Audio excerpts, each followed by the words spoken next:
All right, hello everybody. I guess before we get started, I just want to make sure, can people hear me and see the slide presentation that is on the screen? All right, seems like it's good to go. So we'll just wait a few minutes before I actually get started, make sure everyone has a chance to sign in, and just wait on a few other people. While you're waiting for that, I'm going to just make a few things available to you. So first of all, a couple of handouts. Oops, I hit the wrong button. So first of all, the participant workbook. So I'm just going to share that with you now. You can use that just as a reference. This is not your typical butt-out program presentation. What I'm presenting today is more for informational purposes. So if you are interested in the actual butt-out program, there's another resource I'll make available to you here, which is the contact list for your specific base or wing, and you can contact your health promotion people there who administer the butt-out program. But you'll see there, if you're interested, there is the contact list and the participant workbook, which you can have. Also, there is one, so there'll be a few questions that will come up on the right-hand side of your screen there. The first one I'm going to make available to you is your affiliation with the CAF community. So just take a minute, just answer that, whether you're a serving member, a veteran, a family member, civilian employee with DND or CFMWS or other.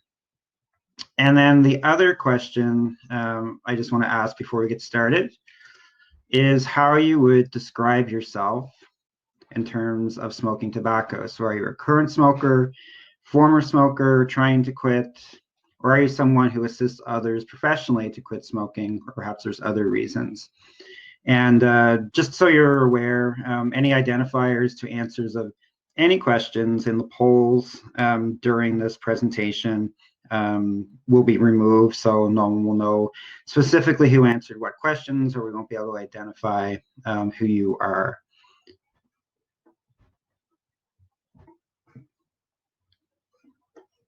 All right, so yes, good morning, good afternoon, wherever you are across the country here. My name is Derek Enslow, and I am the Health Promotion Manager at 15 Wing Moose Jaw here in Saskatchewan. And this presentation is part of a series, basically following along the 8 different sessions that would be implemented for the butt-out program.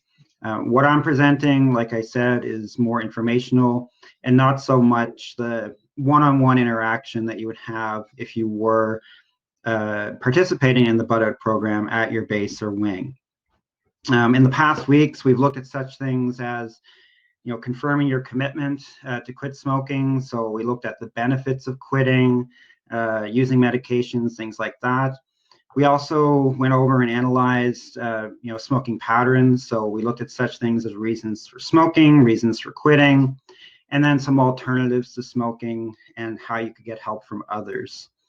And then we also looked at coping strategies a couple weeks ago. So just ways of managing your thoughts around smoking and just planning rewards for yourself. So things like that to keep you on track if you are trying to quit smoking. Today's topic, we'll look at high-risk situations. So I'll just explain what that will entail here in a few minutes. But just to let you know that this presentation, it is the intellectual property of DND, and so any reproduction or retransmission of the slides, it's strictly prohibited. There may be some topics in this webinar, although perhaps not with smoking cessation, but there are other webinars that Health Promotion's been offering where there may be topics or that are discussed that are sensitive in nature and not appropriate for children. So parental discretion is always asked. As well, understand that if you have stories to tell, it's your story to tell, and anything that is shared during any of our webinars, either on camera or in the chat room, will not be discussed outside of this webinar. Also be aware that all these webinars are being recorded so that they are available for viewing later on. And we do encourage active participation. That can be just in the chat room. I have a couple questions as we go along, and you can answer those in the chat room. Or if you wish and you want to be seen on video or microphone, I can make that active for you, and you can participate that way. So just a few ground rules as we're going along, things you should be aware of. And now I'll just say that, there's three main things I want to talk about during this session. We're going to talk about slip-ups and relapse, as well as we're going to talk about some ways that you can handle high-risk situations, so steps for handling those high-risk situations. And then relapse self-talk, we'll talk about ways of sort of reframing some of that negative self-talk that may be happening that may, for someone who's trying to quit smoking, trying to reason why they should stop and go back to smoking. So ways to combat that relapse self-talk. So that's basically what we will be covering here today. So slip-ups. Well, actually, I want to ask you a question before, but you see the answer already. So I already slipped up here a little bit. I was going to ask you what the difference between a slip up and a relapse is, but you can see the answer there on your screen right now. So I'll just go through the points here. But again, with a slip up, it shouldn't be viewed as a failure or anything of that nature. It means that you've smoked part or all of a cigarette, whereas a relapse is you've gone back to your regular smoking patterns. You're smoking on a regular basis, whether it's a few days or longer. But if you do have a slip, which is common, you just need to think about how you can respond to it, as well as it does not mean that you have to go back to smoking regularly. So it's very common to have slip ups, and it is something that happens quite frequently and something that you can still address. So you shouldn't be thinking, that it is a failure on your part, but you might want to ask yourself these questions. When you did have the slip up, did you call yourself a smoker? Did you feel like a smoker after having that first cigarette? Chances are not, but maybe if there's some people there who are trying to quit and you've had a slip up, when you went back to smoking, did you feel like you're now a smoker again and not a non-smoker after that first cigarette? Or maybe you haven't, and if you haven't slipped up, that's great. But perhaps you had that feeling, and you may want to ask yourself as well, why should all the effort put into quitting be lost as a result of smoking one or two cigarettes? So that is really something you can think about in your mind, and we'll go through some ways to sort of combat that in your thoughts, as well as some of the situations you might put yourself in. I see someone has responded there. They felt guilty for a relapse. That is a common feeling that people will have. But hopefully, as you see some of the things we'll talk about today, that you shouldn't feel guilty about it. Yes, that's a normal feeling, but smoking, nicotine, it is an addiction. It is very hard to quit once you start. And it usually takes multiple attempts to quit smoking. So you shouldn't feel guilty. It's just part of the normal process. I see Drew has said there that smoke-free since 2015. Congratulations. But as a new recruit, I'm looking for ways to prevent potential slip-up and relapses. And that is a very valid concern. You can be smoke-free for years, as Drew said, he has been. But you can still then enter into situations where it may entice you to smoke again. And so hopefully a little bit of what we talk about today will help to prevent those potential slip-ups. So we can also use the word slip as a way of thinking about how to prevent them from occurring. So you can take the word slip, as it shows on this slide here, and the acronym as the acronym says there, is, so the S part of slip is stop the behavior as soon as you can. So as soon as you have that slip up, you might want to start to think about, well, why did I slip up? So that's the L part, learn from this experience, and then sort of refine or improve your blueprint. And for those who tuned in and over the last few weeks, the blueprint is basically setting up your reasons for quitting smoking, the benefits of quitting, and then sort of looking at alternatives or sort of strategies within your blueprint so that you can remain smoke-free. And if you do have a slip up, then perhaps it's time to then go back and look at that blueprint, refine it, and improve it so that now you recognize, maybe when you went through your blueprint, you thought you recognized what all your high risk situations were, but now something else comes up that you didn't think about before. So now go back to your blueprint and sort of learn from that, and then identify, what is missing, the I part of slip, what is missing for you to become smoke-free, and that'll help you to problem solve. So once you identify what's missing, you then include those missing parts, and you look for what are some alternatives to smoking that I can put in place for that slip up so that it doesn't happen again. So if you look in the participant booklet, if you download it, you'll see, I'm not going to go through that today, but you'll see what a basic blueprint looks like in terms of identifying your risks for smoking, the high risk situations, and the alternatives you decided upon. So at this point, you would be refining what that is, because now you've learned maybe what more of your high risk situations are. So again, with slip ups, you sort of, after that first cigarette, it's a warning signal to revisit your non-smoking skills. So you realize that having a cigarette, it's not the end of quitting smoking. I know, Lisa, you say you felt guilty for that, or for having a relapse or for having a slip up, but it's no fault of your own. It's maybe not just having a good alternative in place, something that you can replace smoking with that gives you roughly the same feeling, or at least occupies your mind until the urge to smoke goes away. So it's more because of that than anything within yourself or a personal reason as to why you have slipped up or relapsed. You need to realize it's not for lack of willpower. It's more of a lack of preparation for those, for an unexpected situation or something that perhaps you didn't think about previously. Furthermore, you need to learn from that slip up. So maybe again, it's revisiting or writing down your reasons for smoking and the situation in which it occurred. So again, identifying the situations that increase your chances of lighting up and making sure that you're aware of those. Finding those good alternatives for that situation when it comes up again. And we talked about in previous weeks about a helper. So your helper would be a non-smoker, so a friend, a family member, someone that you can call upon, lean upon when you are having those moments where you have the urge to smoke. So, you may not be able to come up with the alternative to smoking on your own, and you may need to call upon your helper to have that talk, and maybe they can come up with reasons. So it's always good to call upon your helper to help in that situation. Negative thoughts. We're going to talk a little bit about some of those things that may creep in your mind towards the end of this presentation. So you want to replace those negative thoughts with more positive and constructive ones.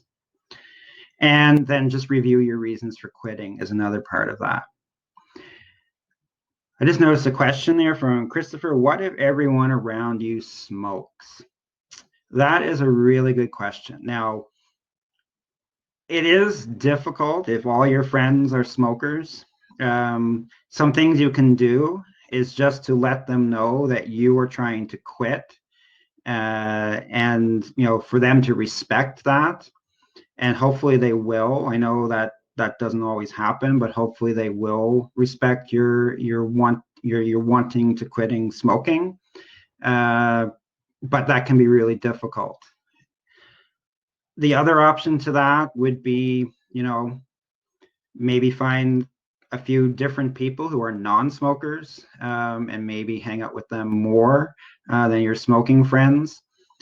Or maybe try to get your smoking friends engaged in some other alternatives, and maybe hopefully they'll see the benefits of quitting smoking. It's probably one of the most difficult things that if everyone around you smokes, trying to quit, it seems like you know, a situation you can't win. I don't know if anyone else there has had experience with that, where all your friends, or at least everyone that you know, is smoking, and how difficult that is. So I do really, recognize that as being something that is difficult to do. But if you at least let them know that you're trying to quit, um, and let them know you wish they would respect that and your attempt, that hopefully they will understand. Um, you know, if you have friends, family, coworkers, as Tom has mentioned there, I assume you mean with with people who are non-smokers, to try to use them or find a helper. Maybe it's a helper who is a non-smoker, that can sort of walk you through, or maybe if you find a former smoker who has quit, who's had a similar issue where everyone around them smokes, try to lean on them to see what they did in that situation. I guess the key here is that you shouldn't do this on your own. There is support, there is help, whether it's this program, there's lots of other programs out there, or finding helpers, people you can talk to get you through those tough times. I just lost my cursor here to move on to the next slide. Just give me 1 second. Okay. So I guess, yeah, I'm moving on. So that's basically about slip up. So I just want to talk now a little bit more about high-risk situations and high-risk training that we can do to address those high-risk situations. So obviously slip-ups, it's usually those high-risk situations, and I'm going to ask you in a few minutes here, what are some of those high-risk situations? And I mean, Christopher's kind of already identified one, that if everyone around you smokes, it's very difficult to quit, and so that is a high-risk situation. So situations where you're strongly tempted to smoke, and it doesn't have to be a negative situation, it can be something positive as well, like you're really excited about something, or a change in your life that is very positive, that could create stress. And that, if you haven't developed other coping mechanisms to deal with stress, positive or negative, smoking may be a way to alleviate that stress, even if it's something good that's happening to you. So if you can identify your personal high-risk situations, then you can prepare to handle them. So it gives you a plan, it gives you confidence in order to deal with that. So yeah, so someone's already started. So I'm just asking now, so what are some high-risk situations you can think of that might entice a person who is quitting smoking to slip up and smoke? So we've seen, if everyone else smokes around you, we see social, so parties, camping, emotional situations like a funeral, definitely. Different work situations, schedules, so the stress of that. Job loss, I mean, definitely right now due to COVID. Although I would say with COVID, there's a lot of evidence out there now that because it is a situation that affects your lungs, that people who do smoke are at a greater risk of developing the symptoms associated with COVID.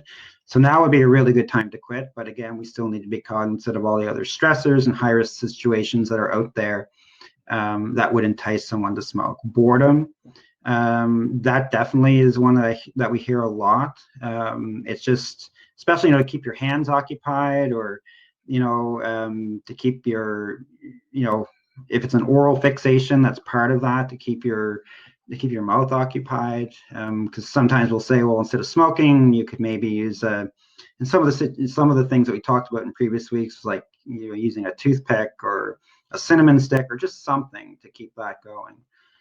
Smoking and driving, yeah, that could be a situation, especially in the past, if you've always associated smoking with, going for a drive, then that could be a situation that's high risk. Was a reward with a cold beer after golf. Yeah, so there's a lot of, sporting events as well, or just being involved in that social element that can entice you to smoke, and in combination with alcohol as well. High stress at home, and probably more so now with more people working at home, although restrictions are lifting and more people are going back to work. But if you've been at home for the last 7 or 8 weeks, or how long it's ever been, stress can definitely increase. And if you're trying to quit smoking, that could definitely increase the chances that you'll have a slip up and smoke again. Matthew says, yeah, I tried nicotine gum and it just didn't work for me. I wanted the action of smoking.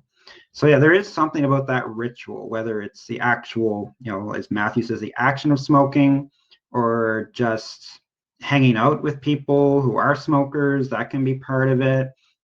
If you're in the workplace, taking a break, if you associate taking a break with going out and having a smoke, then that's something that is very enticing. And so that can be a problem for some people who are trying to quit. So those are all good high risk situations. There's a whole list in the workbook. I'll just quickly go through them. So as an example, if you're at a party and you're offered a cigarette, definitely that will entice you. Exciting or bad news can create stress, or can create sort of a heightened sense where perhaps you want to have a cigarette. Retirement from work is another high risk situation, particularly if you've been a smoker and now maybe that boredom sets in, and so now you've taken up something like smoking. Deployment stress, posting stress, definitely is another high risk situation. Financial problems. Other friends. So I forget who said it earlier, but if all your friends smoke, and even if you say to them, look, I'm trying to quit, please respect that and support me in any way that you can. But if your friends keep saying, oh, how good it feels, how good that cigarette tastes, then that can be a situation that might cause a slip up. Some other things that or situations that might cause a slip up: family health problems, personal health problems. Sometimes if you're in a group of unfriendly strangers, you may have some stress associated with that, and just to sort of help to fit in or to relieve some of that stress, you might start to slip up in that regard. Family problems. No, financial problems comes up again. I guess financial problems is a very high risk situation, because it's in the list here twice. Starting a new job, going on vacation, marriage, although that's a positive thing, or marriage should be, or going on vacation, starting a new job, all those are positive things. It still could create some stress. And just think about all the things that you need to plan to do. Any of those things can create stress, even though it should be seen as a positive, but that could potentially cause a slip up. And then just to complete the list, traveling for long periods of time.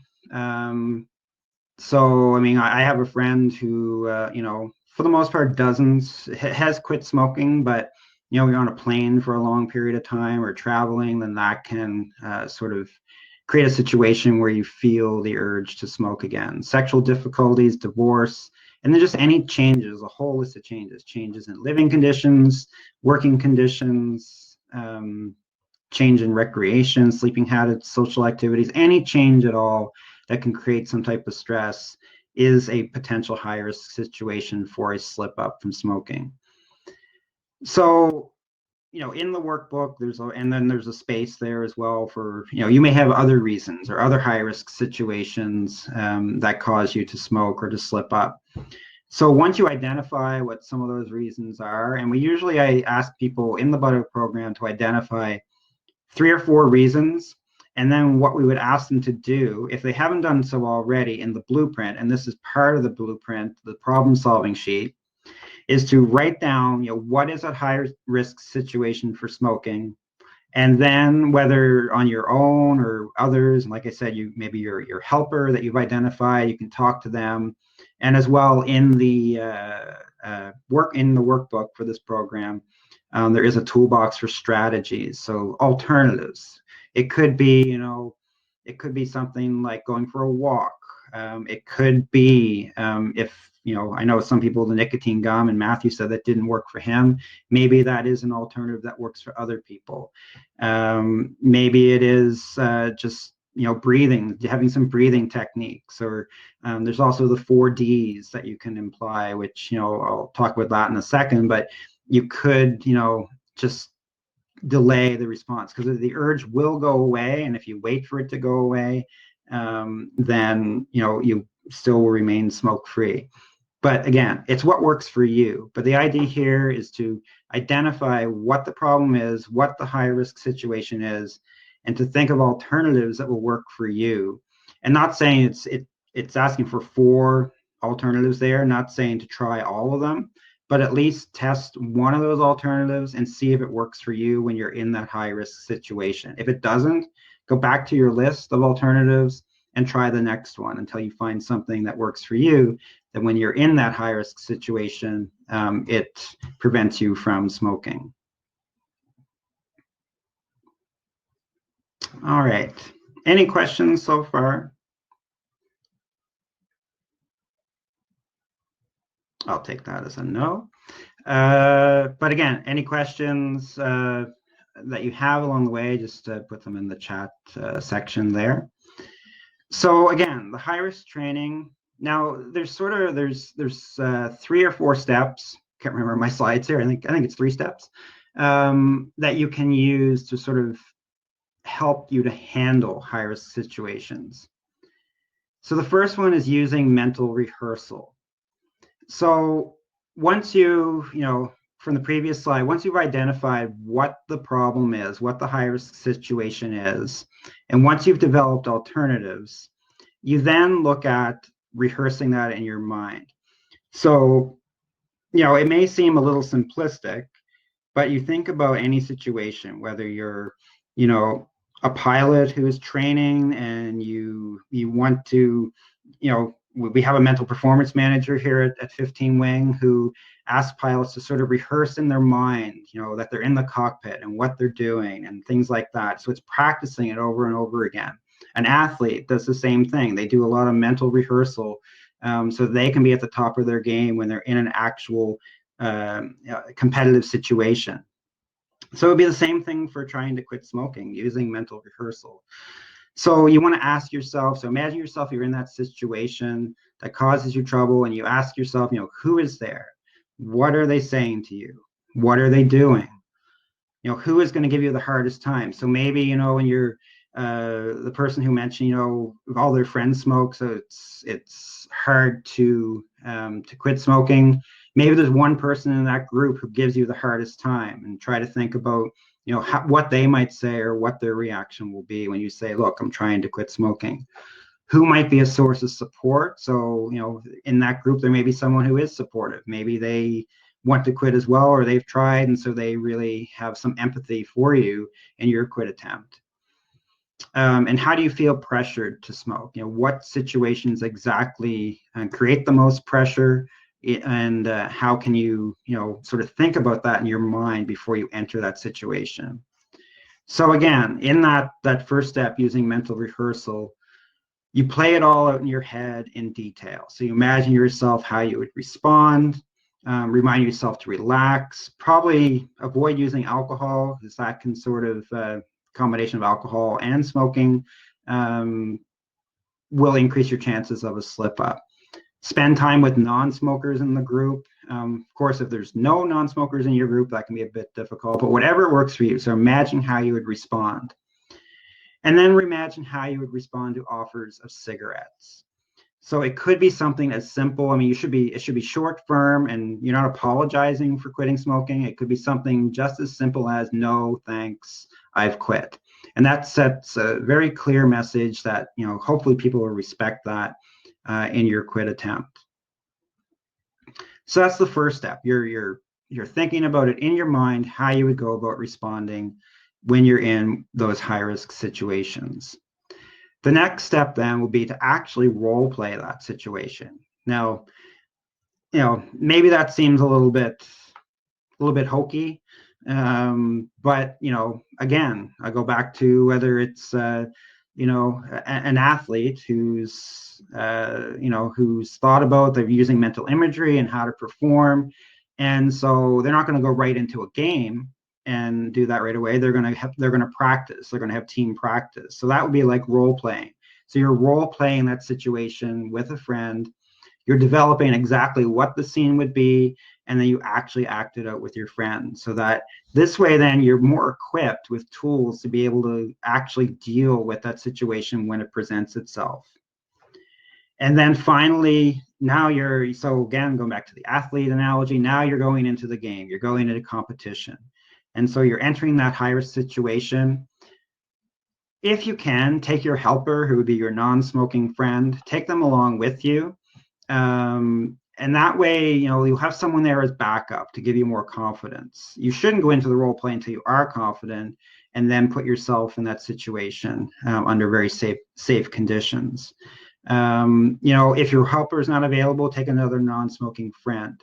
If you don't have anyone who's available to come with you, definitely wait until you're completely confident to enter into that situation, and then do that. You've rehearsed it in your mind. You've hopefully have role played it with someone, and now you can enter that situation and deal with it accordingly. So, as an example, if you've tuned in past weeks, we've Jim is our person who's trying to quit smoking, and here's the plan that he's developed for a high risk situation.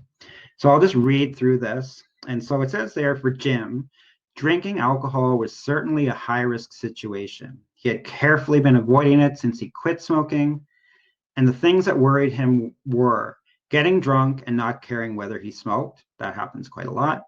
Turning down a cigarette from friends who smoke. So that is definitely, you feel more enticed if your friends are offering you a smoke. And drinking beer in a smoke-filled room and having a good time. So those are things that worried him in that high-risk situation. So what Jim did, yes, it was difficult to come up with alternatives. As far as the last situation goes, his only alternative was to stay home. So, going into that smoke-filled room, having a good time is pretty much a trigger for him. He really worried about having too much to drink and not caring. Jim asked his helper and wife, Julie, to work with him, and they began to problem solve and plan alternatives. Jim decided that he would simply not get drunk. Julie agreed this was a good idea, but what if he did get drunk without realizing it? Perhaps Julie suggested he could ask his friends not to give him cigarettes even if he begged them. He would have to ask their cooperation before they started drinking. Jim liked this idea and took it a step further. He would ask a friend in advance to be a helper. The helper would get Jim out of the situation when he was given a prearranged signal. Jim felt he was ready for a dress rehearsal. When he got to the pub, he knew what he was going to do. The evening wasn't too rough. He felt thinking ahead and rehearsing definitely helped him. Now, is this going to work for everyone? It may not. So it's not an easy thing. But at least if you think about the situation ahead of time, at least think about what you would do in those situations, look for alternatives, practice those alternatives, or at least the things you might say, especially if you're offered a cigarette in those high-risk situations, you will have a greater probability of avoiding smoking. It may take several attempts. It may, for Jim, maybe, he might have went into the situation and it didn't work. So now he needs to go back and reevaluate. What is something different I can do? Maybe he does need to avoid going to that smoke-filled room and having a good time. So maybe he needs to find other ways to have a good time and hopefully still with his friends. So it is something definitely that is difficult to do. I don't know, has anyone ever tried in the past thinking about high-risk situations and what you would do in those situations, and has it worked for you? I'll just give a minute there. There's probably a lot of questions to ask. Tom says yes for sure. So yeah, it is difficult, and what I would say is just keep trying. But preparing ahead of time, knowing what you would do and say, can help. And it doesn't hurt to try it, and it is something that that can work if you keep trying it and practicing it over and over again. So that is sort of the training part. Definitely, as Tom says, having a helper is a good idea. With this, with the Butt program, we don't necessarily match people up with helpers or non-smokers. I know in my past work, and I believe this is a program that's still implemented in Ontario and universities, called Leave the Pack Behind. In that program, it actually did team smokers up with non-smokers. And it would seem to be quite effective in helping people to quit smoking because they sort of had that person they could rely on or talk to if they were having a hard time. So high risk training can help and it can work. Any questions about that? So I'll just read out. So Tyler says, I quit for a year once. I just kept busy. And I kept spending my money, so I couldn't afford cigarettes after a month at work. I forgot I smoked until I smelled some cigarette in the grocery store parking lot. I realized I had quit. It was hard though. Yeah, I mean, you will find, and actually one of the benefits that we talk about of quitting smoking is that you will have more money to spend on other things. So I guess if you spend that money on other things, you're not going to have any money to buy cigarettes. Good that that worked for you, Tyler, and but still you can be in situations like, as you said there, you just smelled cigarettes, and it gave you the realization that you had quit, but it might have brought back some memories of smoking in the past, which kind of brings me on to the next part. What I want to talk about is relapse self-talk. So I just want to put a question out there again. What are some things a person who is quitting smoking might say to talk themselves back into smoking? So what are some things that you, if you have quit, or you are thinking of quitting, what are some things you might say in your mind to talk yourself back into smoking? I'll just have one, it's only one cigarette. What's the harm? Why not? Yeah. All good answers. All things that might creep into your mind. Anything else? You failed once, so you might as well keep smoking. That could possibly, yeah. That it's too hard, too hard to quit, to keep this going, and the temptation is too much, so you might as well just keep smoking now that you've started it up again. Yeah. It's really hard. Like I think I told the story in previous weeks. I mean, my grandfather, he was a fisherman out on the boats, which would be very similar to people who are in the Navy or out on the boats. And, even having a break that, and having a smoke is your chance to have a break. So he smoked on the boats when he was a fisherman. Now, surprisingly, when he came home, and maybe because my grandmother hated smoking and didn't want him smoking at all, he didn't smoke when he was home. But when he retired, he just decided that I'm going to quit smoking, and he quit cold turkey. Now, that does not work for everyone. It did work for him, but it is something to really consider. Looking at some other answer here. Who cares? It's your body. Yeah, I mean, some people sort of take that stance that I can do. It's my body, and I can make my own decisions. And if I want to smoke, I'll smoke. See what Tyler says here. I started up again because I was working construction, a hotel job. I told myself, as long as I'm in construction, I'll just smoke. And one day I'll switch jobs and quit. Now I'm in the Army and starting the quitting process again. Yeah, I mean, that certain jobs can be conducive to smoking. It is interesting. I've heard, because I used to be at CFB Halifax before I was here in Moose Jaw. And we actually did some focus groups with some of the Navy members, and it's that whole. And I was kind of surprised that people who smoke were allowed to take breaks away from their job, but non-smokers kind of get pissed off because they weren't allowed to take breaks, or so smoking almost became an enticement to, oh, I get a break, I get a 15-minute break, and I'll go have a smoke, and if you don't smoke, you can't take the break. So that was a little surprising to hear that, but yeah, some jobs can be conducive to smoking. Christopher says, yeah, that's how I started. Yeah, I started up under, I'm not sure what you meant that. Yeah, same here. I started up underground. Was the job that you had underground? I'm not sure what that means. As a miner. Okay, good. Yeah, that's what I thought. And then Sharon says, my grandpa quit smoking cold turkey after a heart attack at 54. Um, Probably, I mean, in those situations when you do have a health issue or something like that comes up, that can be sort of a little bit of a scare. It's more reactive for sure, but if you have a health situation that came up, it might really entice you to really quit smoking so that doesn't happen again. So you mentioned quite a few of the relapse self-talk things you might say. So here's what's in the participant book, some of the things they list there. So you might say to yourself, I miss smoking. I'll have the odd smoke. I can handle it. I'm edgy since I quit, so I need a cigarette to calm down. I just have too much going on right now. Later may be a better time. You'll hear that a lot, that when people have a lot going on in their lives, and particularly, excuse me, particularly if they were a smoker, then they will go back to that. I'd be better off smoking than the way I feel right now. We're all going to die sometime. That might be something people will say. I drank more than I expected. If I smoke now that I'm drunk, no one could blame me. So again, the relationship between alcohol and smoking.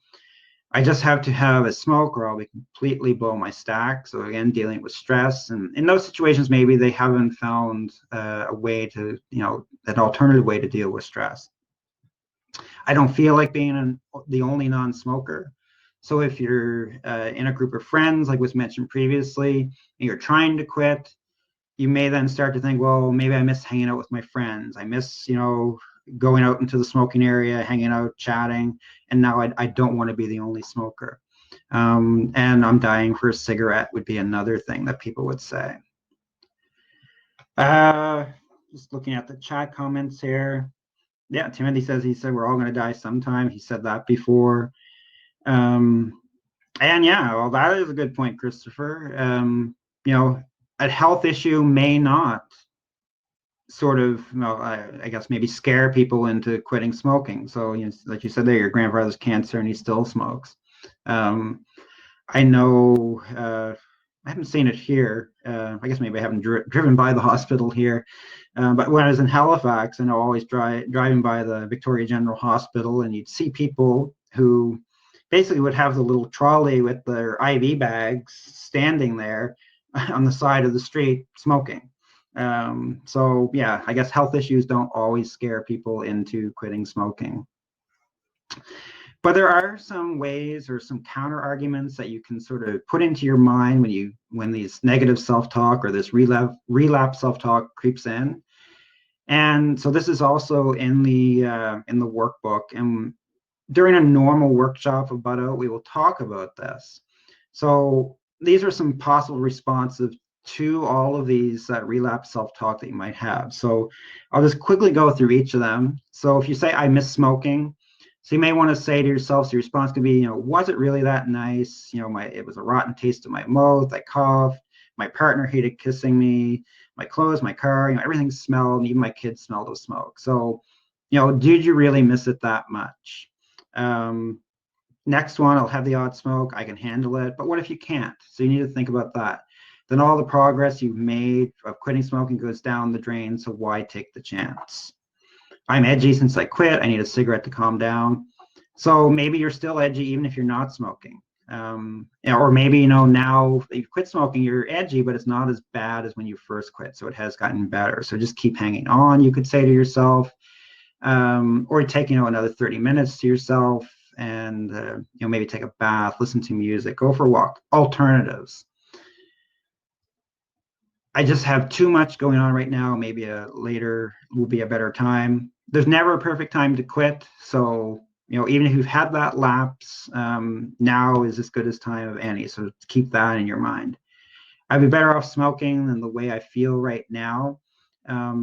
So, you might feel out of sorts temporarily, but over time, the way you feel will get much better.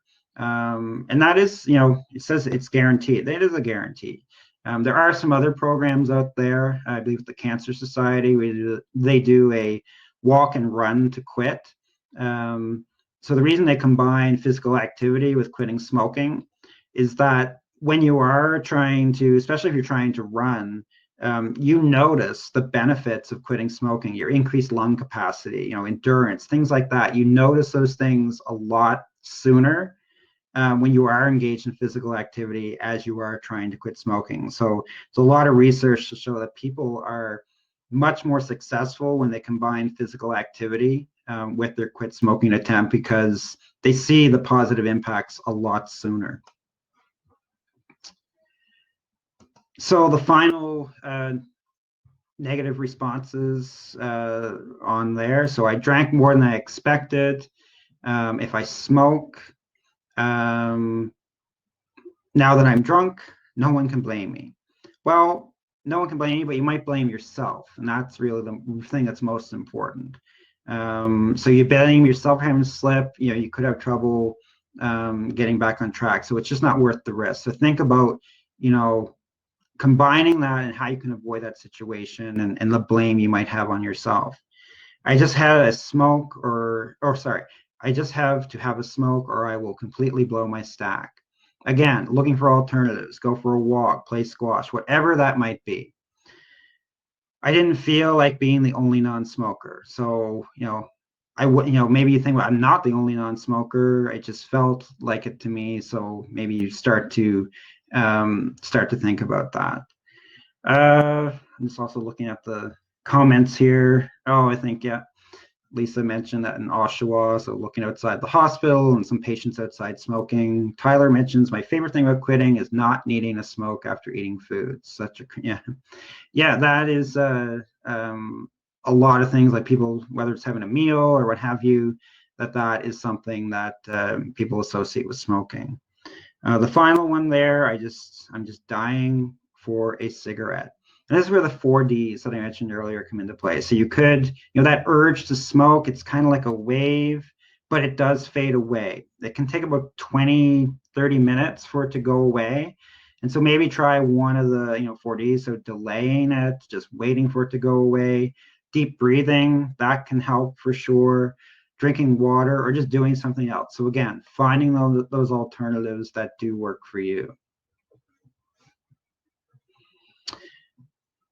All right, are there any questions? That kind of brings me to the end of this section where we talk about high-risk situations.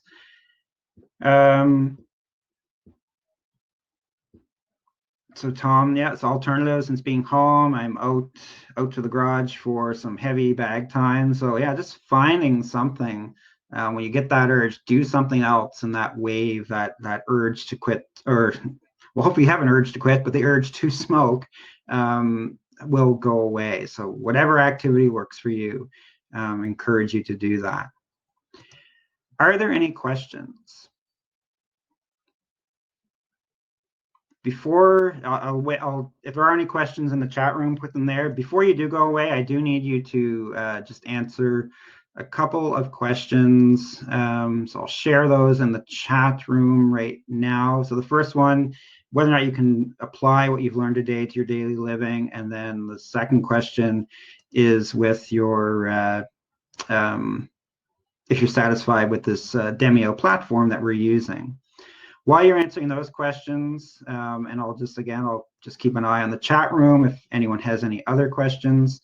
I just want to bring your attention, and we've been doing this at the end of every webinar, of just some helping resources that are available to you during the COVID situation.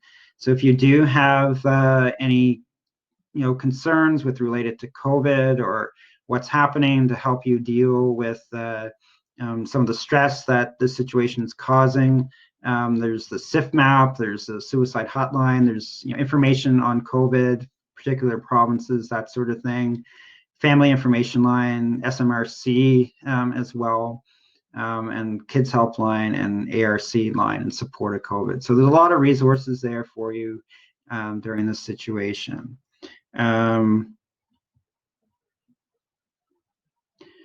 Just looking here. So yeah, no, thank you for participating. Tyler's asking there, I'm wondering, is it common for infantry to be smokers? What I would say to that, so within the three different elements in the Canadian Armed Forces, smoking rates seem to be lowest in the Air Force. And then it seems to be highest in Army. And then second highest would be in the Navy. So definitely, for infantrymen, it's much higher rates of smoking. So I would say it is more common than the other two elements. In terms of Tom's asking about medications, so I did talk a little bit a few weeks ago about medications, and I have a few more presentations coming up in the next 2 or 3 weeks, and I am going to add a more of a talk in a bit more detail about medications. What I would say to that is we sort of look at medications and we talk about sort of the water wings theory, so that you can't just smoke or quit smoking on your own. You definitely should use medication. They can help. And sort of think about someone who's swimming, learning to swim. So think of learning to quit smoking like learning to swim. You're not going to throw someone in the water who doesn't know how to swim without putting those little water wings on them so that they stay afloat. So medication is kind of like that. I will talk about some medications in, I think, the presentation in about 2 weeks' time. And for all military members, if you go to your health services, your pharmacy department, the medication is free. And it can be something that helps. There's lots of alternatives, whether it's prescription medications that are out there. Champix is one of them, or it could be the gum or the patch, the over-the-counter ones. So there's lots of alternatives, and I'll talk about those in a few weeks. But look at medication as sort of like your water wings. They're there to help you. Lisa said Champix did work for her, but they can help.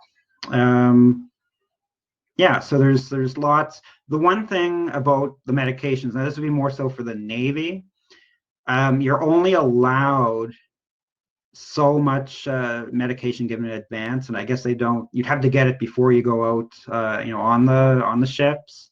And if you run out while you're on the ships, then you're kind of out of luck. Now I don't know, last I heard that policy hasn't changed. Yeah, it can be something that maybe needs to be looked into in terms of policy. Yeah, the side effects for some medications can be bad for some people. Any medication it doesn't come without side effects, so to be aware of that, and maybe then it's looking at other alternatives if you find that with something like Champix that it does have bad side effects that could be worse than smoking, and that was definitely Lisa's experience. I just want to make sure I'm not forgetting anything else. No, I think that's it. So thank you very much for participating today. Next week, the topic will be related to physical activity and relaxation plans, as well as healthy eating during a quit attempt. And then, like I said, in 2 weeks' time, I'll be talking about medications. And I believe, I can't remember if I have 2 or 3 more weeks left of this series. But definitely 2 weeks' time, I'll talk about medications. And then if there is one more presentation, I had a topic in mind and now it just went out of my mind. Vaping. I was going to bring up the topic of vaping, which is a little bit controversial because some view it as just as dangerous as smoking and just as addictive, which it can be, and others have used it as a smoking cessation aid. So those are some of the upcoming topics over the next 2 or 3 weeks. So I hope you'll join me again. If anyone else you think will benefit from this, let them know. And yeah, we'll definitely see you again in 1 week's time, same time. So enjoy the rest of your day, and we'll talk soon.